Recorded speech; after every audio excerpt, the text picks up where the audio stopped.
اس کے بعد فرمایا بسم اللہ الرحمن الرحیم سورۃ الصف۔ لیکن سورۃ الصف جو ہے وہ مطلب جیسے اواخر صورتوں میں سے ہے جو نازل ہوئی ہے۔ علامہ ابن عاشور علیہ الرحمہ کی ترتیب کے اعتبار سے یہ 108 نمبر کی صورت ہے، یعنی اس کی جو ترتیب نزولی ہے تو 108 نمبر یقیناً جیسے ہم کہتے ہیں ٹوٹل صورتیں 114 ہیں، تو یہ 108 نمبر پر ہے۔ اور اس کے جو شان نزول ہے اس میں کچھ صحیح روایات موجود ہیں، اور وہ سب کی سب سیدنا عبداللہ ابن سلام رضی اللہ تعالی عنہ سے مروی ہے۔ وہ فرماتے ہیں کہ ہم بیٹھے ہوئے تھے، کننا نتذاکر، ہم مذاکرہ اس بات پر کر رہے تھے کہ ای الاعمال احب الی اللہ سبحانہ و تعالی، بھئی کون سے اعمال اللہ سبحانہ و تعالی کو سب سے زیادہ محبوب ہے۔ تو ہم میں سے لوگوں نے کہا کہ جا کر رسول اللہ صلی اللہ علیہ وسلم سے پوچھتے ہیں، تو ہم میں سے کوئی تیار نہیں ہوا پوچھنے کے لیے۔ پھر رسول اللہ صلی اللہ علیہ وسلم نے نام لے لے کر ان حضرات کو بلایا جو اس مجلس میں بیٹھ کے مذاکرہ کر رہے تھے، اور پھر ان کو یہ سورت سنائی، سورۃ الصف، اور اس میں یہ آیت گویا ان کے اس سوال کا جواب تھا کہ ان اللہ یحب الذین یقاتلون فی سبیلہ صفا کأنہم بنیان مرصوص، یعنی اذا اردتم ان تعرفوا احب العمل الی اللہ فاحب الاعمال الی اللہ هو القتال فی سبیل اللہ۔ بعض علماء نے ذکر کیا ہے کہ اس میں اشارہ منافقین کی طرف ہے، یعنی منافقین کی طرف سے مراد کی طرف کا مطلب یہ ہے کہ جیسے ایک دعوے کرنے کا ہوتا ہے، اس میں ایک اور روایت ہے، اگرچہ یہ روایت زیادہ قوی ہے جو ابھی میں نے عبداللہ ابن سلام نے بتائی، کہ دوسری روایت یہ ہے کہ بھئی لوگ بیٹھ کے جیسے دعوے نہیں کرتے، بھئی ہمیں اگر پتہ چل جائے نا کہ بھئی اللہ کو سب سے پسندیدہ عمل کون سا ہے تو ہم ایسا کر دیں گے، ہم ایسا کر دیں گے۔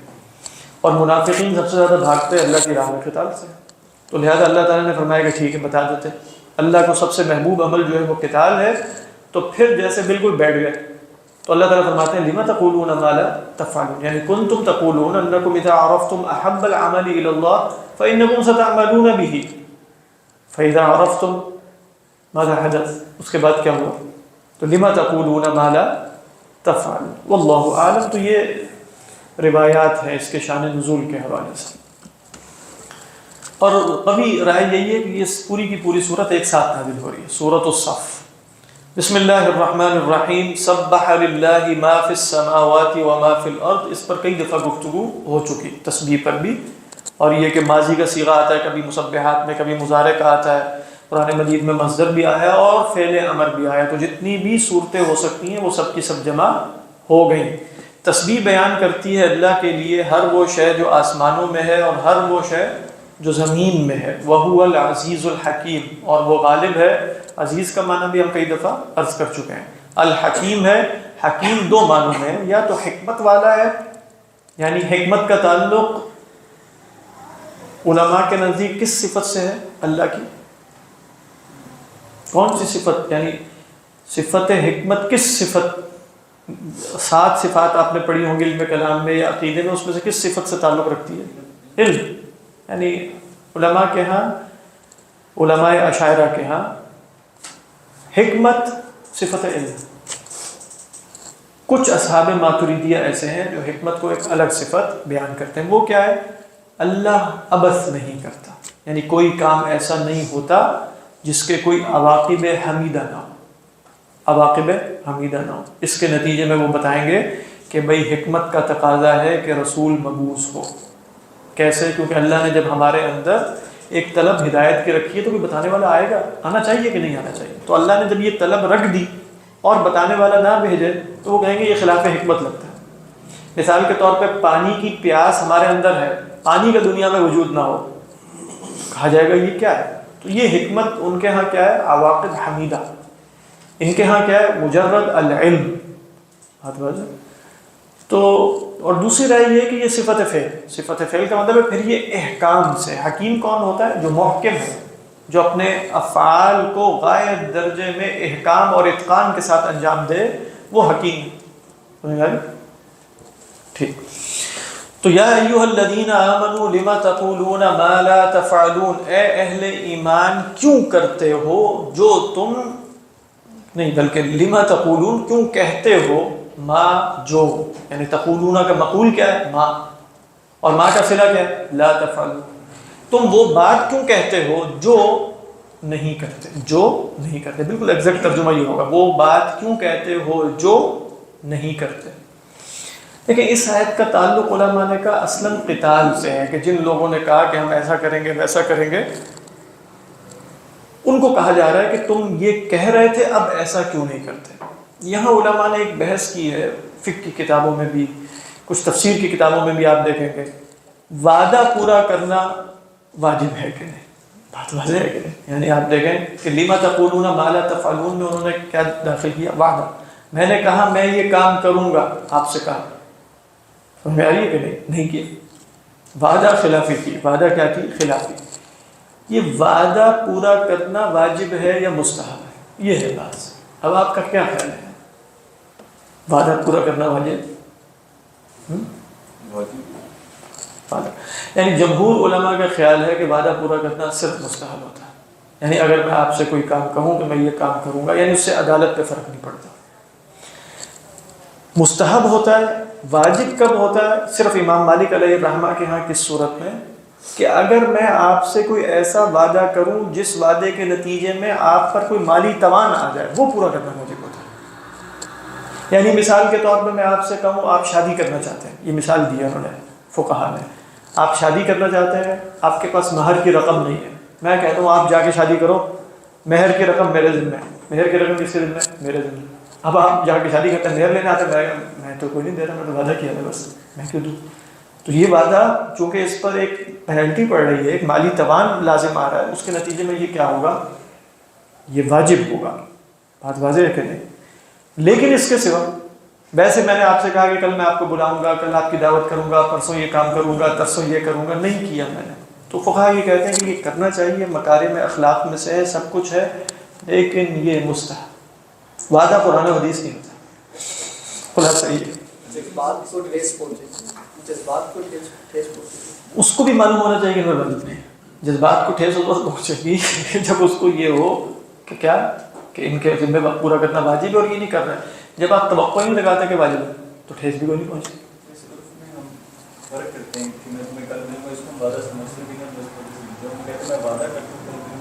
ایون وعدہ، ہاں فرق ہے نہیں ویسے، یعنی اصل میں وعدے کے لفظ سے کچھ نہیں ہوتا، قسم کے لفظ سے ہوتا ہے۔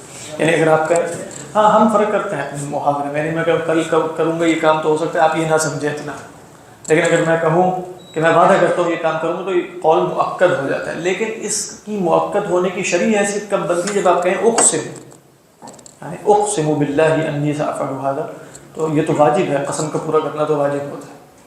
تو لہذا یہ مسئلہ اس طرح کا ہے، یہ تھوڑا سا عجیب سا، جب بھی پڑھتے ہیں نا تو تھوڑا عجیب، لیکن فقہا اسی طرح بیان کرتے ہیں کہ وہ جو وعدہ خلافی کی وعید آئی ہے نا، اس کو محمول کیا، یعنی اذا وعد اخلف، اذا وعد ایک صورت میں محمول کیا ہے کہ بھئی اذا وعد اخلف، کلما وعد اخلف، یعنی من جعل هذه عادة له انه لا يقول شيئا الا يفعل خلافه فهذا يكون من زمرة المنافقين نفاق عملی شمار، اذا وعد اخلف۔ امام مالک علیہ الرحمہ کے جو متبعین ہیں انہوں نے اس کو محمول کیا اذا وعد اخلف میں مالی غرام جو ہے وہ پیش نظر ہو جاتا ہے، اور جو غیر مالی غرام ہے وہ اس کیفیت، یعنی وہ اس میں داخل نہیں ہے اذا وعد اخلف میں۔ بعض نے کہا کہ اذا وعد اخلف میں قسم بھی شامل ہے اصل میں، یعنی وہ کہتا ہے واللہ لا افعل کذا، واللہ لا افعل کذا، اور پھر وہ کام نہیں کرتا، اس لیے کہ اذا حدث کذب واذا وعد اخلف، ای اذا اقسم باللہ انه سیعینه یخلفه۔ تو بہرحال اس پر مزید تحقیق کی ضرورت ہے۔ میں نے کل صبح کو کچھ طرح دیکھا تو مجھے تو یہی اقوال نظر آ رہے ہیں، آپ مفتی صاحب سے ضرور پوچھیے گا کہ شاید اس میں کوئی مزید تحقیق ہو تو مجھے بھی بتائیے گا۔ سوال میرا یہ ہے کہ اس میں جو ہے وہ مطلب تو مقید ہوتا ہوں نظر نہیں آ رہا کہ جو قسم کے ساتھ ہی جوڑ دیا۔ ہاں اصل میں یعنی آپ یوں کہیں کہ جو فقہا کے دلائل ہیں وہ یقیناً صرف ایک حدیث پر مبنی نہیں ہوں گے، اس میں کچھ اور ادلہ بھی پیش نظر رکھے جائیں گے۔ تو واللہ اعلم، وہی میں کہہ رہا ہوں کہ اس مسئلے پہ غور و فکر کی ضرورت ہے۔ اگر آپ پوچھیے گا مفتی صاحب سے، مجھے بھی بتائیے گا کہ بھئی وعدہ کر کے پورا کرنا لازم ہے، کیونکہ علماء جیسے اس آیت کی بحث میں کہتے ہیں اس میں اصلاً وعدہ شامل نہیں ہے، یا ایھا الذین آمنوا لم تقولون ما لا تفعلون۔ زرداری صاحب مجھے بات سمجھ میں آئی وہ ایک مشہور ان کا قول ہے نا کہ وعدہ کیا تھا، قرآن و حدیث تو نہیں ہوتا۔ مشہور ایک ہے ان کا قول اس طرح کا، لیکن اس سے لیکن ان کی بات سے تو توان بھی لازم آتا ہوگا جو بھی بات. ہاں وہ تو ظاہری بات، وہ تو توان صرف لیتے ہیں، دیتے نہیں. ایسے لگتا ہے کہ دعویٰ کیے جیسے بڑی بڑی بڑکیں پا رہی ہیں. یہی اس آیت کا جو علماء نے جواب دیا نا وہ یہ ہے کہ اس آیت میں دعویٰ ہے کہ ہم جہاد کریں گے، یہ کریں گے، وہ کریں گے، اللہ کی راہ میں اس طرح کریں گے، وہ نہیں کیا تو اس پر لما تقولون ما لا تفعلون. اس آیت کا اصل تعلق وعدے سے نہیں، تبھی انہوں نے کہا کہ اس آیت میں وعدہ شامل نہیں ہے. یعنی اگر اس آیت میں وعدہ شامل ہوتا تو کیسے فقہا کی اکثریت یہ کہہ رہی ہوتی کہ ایفاء الوعد جو ہے وہ مستحب ہے، ایفاء الوعد مستحب ہے ولیس بواجب. مستحب تو ہر صورت میں ہے، مستحب کو مستقل چھوڑ دینے سے گناہ لازم آتا ہے. اس لیے جو ہم نے کہا نا ایک، اچھا آپ نے کہا کہ اس کو تقید کیوں کی اس میں، لیکن آپ دیکھیں وہ اذا وعد اخلف، اس میں جیسے یہ اذا وعد اخلف کا مطلب ہے کہ یہ اس کی عادت مستمرہ ہے. تقید نہیں کی، وہ تقید حدیث میں موجود ہے، جب وعدہ کرے. یہی آپ ترجمہ کرتے ہیں، جب وعدہ کرے جھوٹ بول. یہ تو نہیں اس کا ترجمہ کر سکتے کہ کبھی کبھار جھوٹ بولتے ہیں. اذا حدث کذب، اذا وعد اخلف، و اذا کیا ہے اؤتمن خان. اللہ اعلم. حضرت تھانوی نے وعدے کا بیان کیا ہے. وعدے کا انہوں نے نیچے بس یہ لکھا ہے، وہ مسائل السلوک میں لکھا ہے کہ فی ذم لدعو الاعمال والکمال وليس معناه الوعظ بما لم يتعظ به، وليس معناه الوعظ بما لم يتعظ به. یہ نہیں بما لم يتعظ به، یعنی وہ کہہ رہے ہیں کہ بھئی اس سے مراد اصل میں ہے کہ جیسے صوفیہ کے ہاں ہوتا ہے نا، مسائل سلوک میں انہوں نے بیان کیا کہ بھئی صوفیہ دعوے کرتے ہیں وہ شطحات ہیں، وہ کمالات ہیں، ہم اس منزل پہ پہنچ گئے، یہ مقام ہمیں حاصل ہو گیا. تو فرمایا جا رہا ہے کہ وہ مراد ہے ادھر لما تقولون ما لا تفعلون، خاص طور پہ اگر وہ مقامات حاصل نہیں ہیں تو تم دعوے کیوں کر رہے ہو، اور اگر حاصل ہیں تو انسان ویسے دعویٰ نہیں کرے گا. اور پھر فرمایا کہ اس سے مراد یہ نہیں ہے کہ وہ ایسی چیزوں کا واعظ کرے جس سے ابھی اس نے خود نصیحت نہیں پکڑی.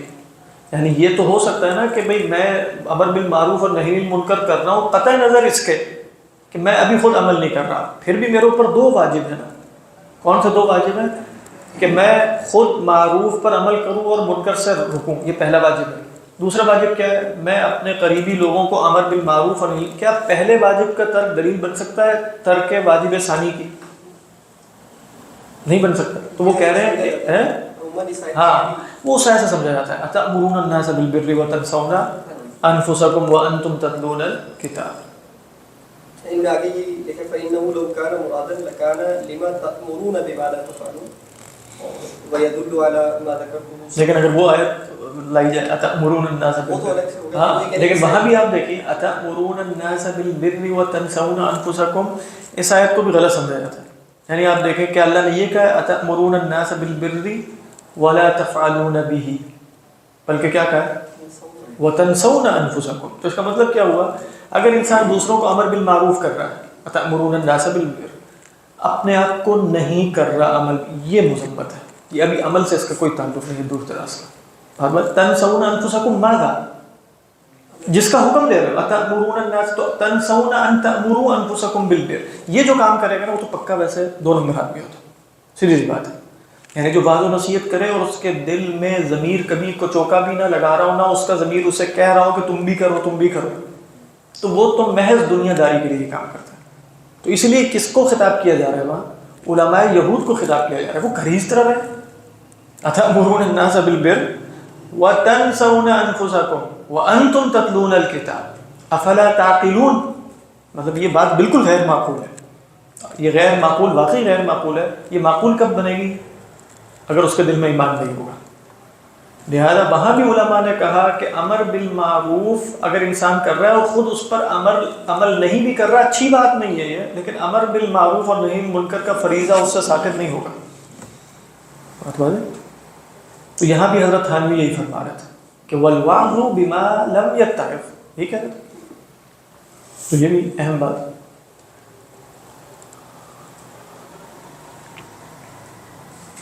اس لیے حضرت تھانوی نے آگے کہا کہ اگر یہ آتا نا لما تقولون، کیا فرمایا؟ لما تأمرون ما لا تفعلون، پھر بات بالکل وہی ہوتی. لیکن وہاں بھی اس طرح نہیں آیا. وہاں بھی نہیں آیا کہ اتأمرون الناس بالبر ولا تفعلونه. وہاں اس طرح نہیں آیا، بلکہ وہاں کس طرح آیا وَتَنْسَوْنَ أَنفُسَكُمْ۔ اور آپ دیکھیں نسیان نفس کتنی غیر درجے کی بات ہے۔ بھائی میں کتنا ہی گناہ گار کیوں نہ ہوں، میں آپ کو حکم دے رہا ہوں فجر کی نماز میں اٹھا کرو، میں چاہے نہ اٹھوں، میرے دل میں آئے گا کہ نہیں اٹھنا چاہیے، میں مطلب نسیان نفس نہیں ہوتا۔ نسیان نفس تو ہوگا جب بالکل مقصد کوئی دنیا داری ہوگی، دنیا پرستی ہوگی، اپنے مناسب یا اپنے معتقدین کی تعداد بڑھانی ہوگی تو بس واضح نصیحت کیے چلے جائیں۔ بات واضح ہے کہ شان صاحب آپ کی طبیعت ٹھیک ہے؟ ہاں جی ٹھیک ہے۔ آپ آنیاں جنیاں ہوتی ہیں نا آپ کی۔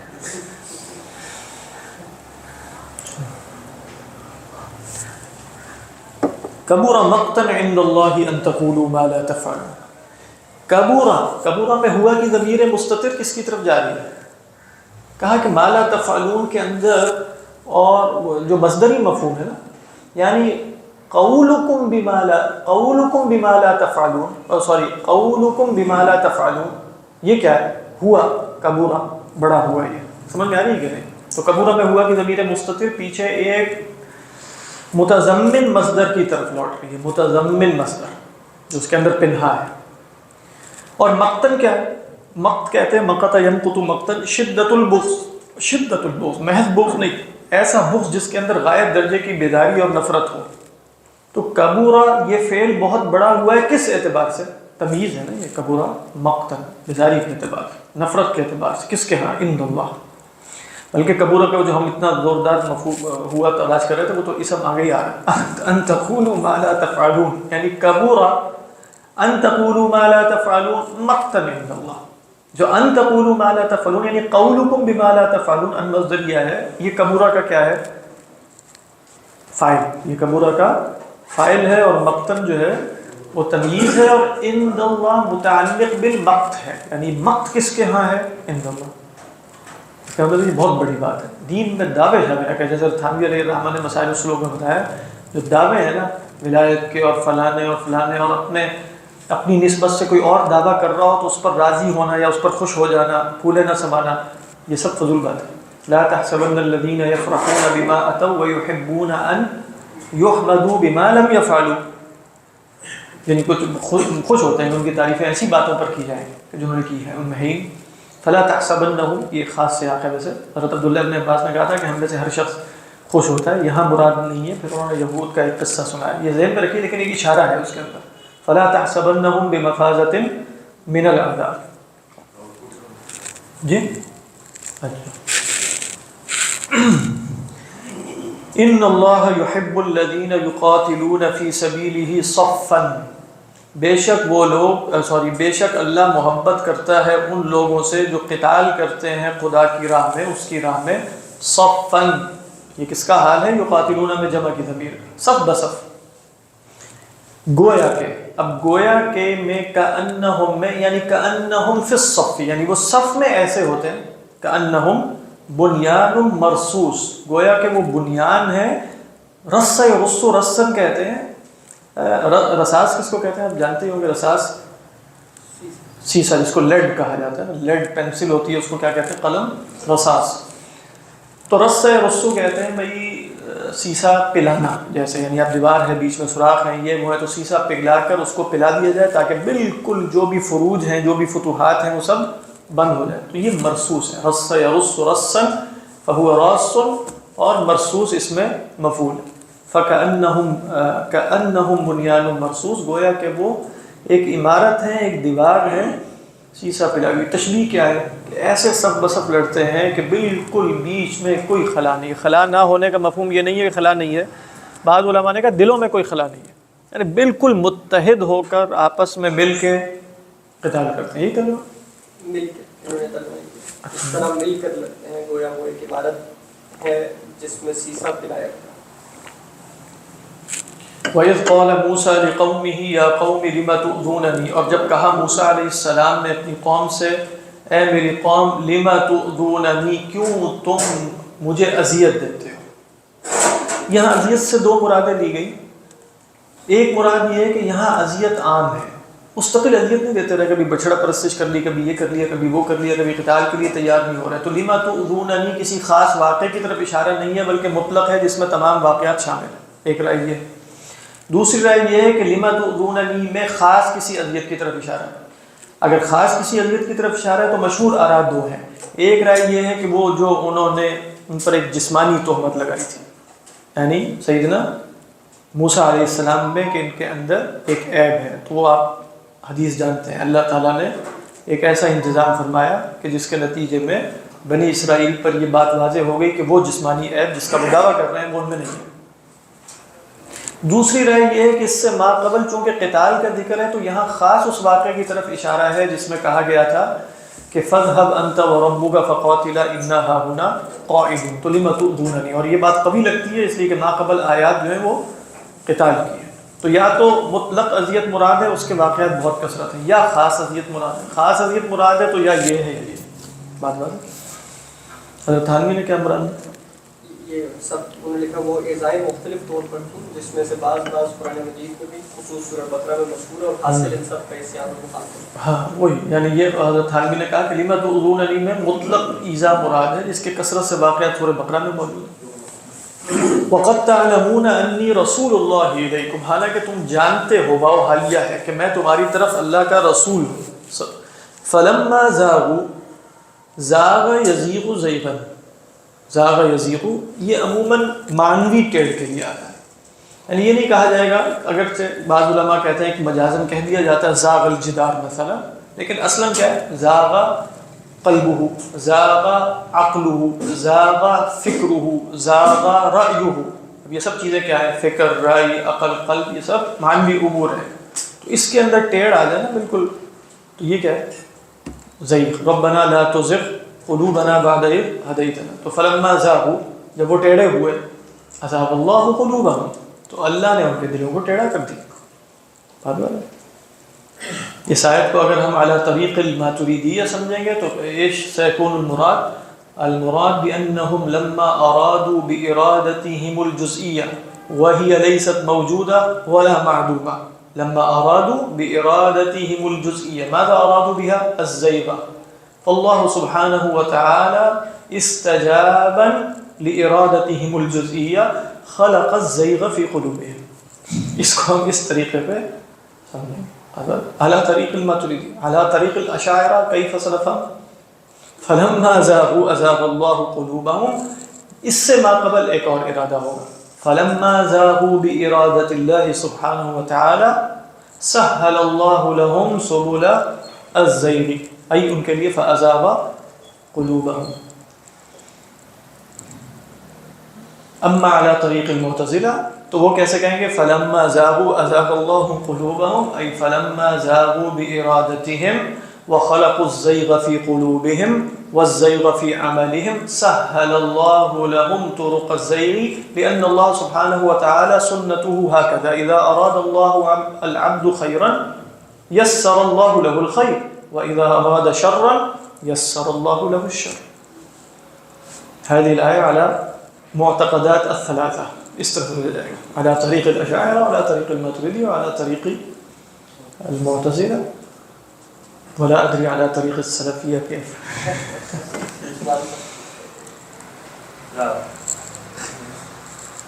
والله لا يهدي القوم الفاسقين. صدق الله العظيم. آج انشاءاللہ سورۃ النور بہت اہم سورت ہے، وہ پڑھیں گے. وہ نام سے لایا جی